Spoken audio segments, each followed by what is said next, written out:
இந்த பதிவு யாருக்கு தெரியுமா? பொட்டை பிள்ளைய பெற்று வச்சிருக்கவளுக்கும் பொட்டச்சுக்கும் தான் அந்த பதிவு. எவன் ஒருத்தன் பொட்டை பிள்ளைய தொட்டா அடுத்த செகண்ட் சாவு மரண தண்டனை கொடுப்பேன்னு எவன் வாக்குறுதி கொடுக்கானோ அவனுக்கு தான் நம்ம ஓட்டு போடணும். எவனுமே சொல்லட்டா நம்ம இந்த வாட்டி ஓட்டை யாருக்குமே போடாண்டாம். நீங்க என் பிள்ளைய தொட்டுட்டேன்னு வச்சுக்க, கொன்னுட்டேன்னு வச்சுக்க, எந்த கொம்பாதிகமாக இருந்தாலும் தூக்கிட்டு வந்து இந்த பிள்ளைய அடக்கம் பண்றதுக்குள்ள அவனை தொலைச்சு பெறுவான். அவன் அந்த பையன் இருக்கணும்ல. அவங்க பெற்றோர்கள் சொல்லுவேன், இப்படி ஒரு பிள்ளைய பெற்றதுக்கு நீ அழாத, நீ அவமானப்படாத.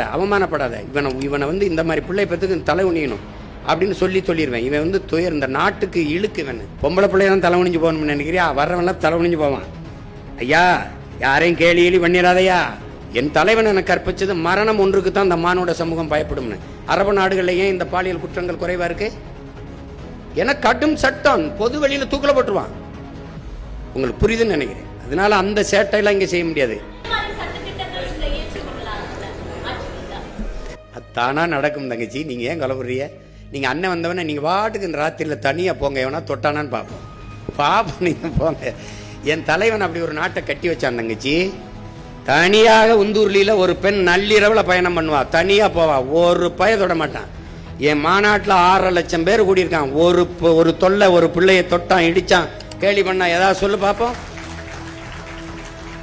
ஏன்னா அது ஒரு ராணுவம். அது ஆட்சி செய்யும் போது அப்படியா அவன் தெரியும், உட்கார்ந்துட்டான், தொடமா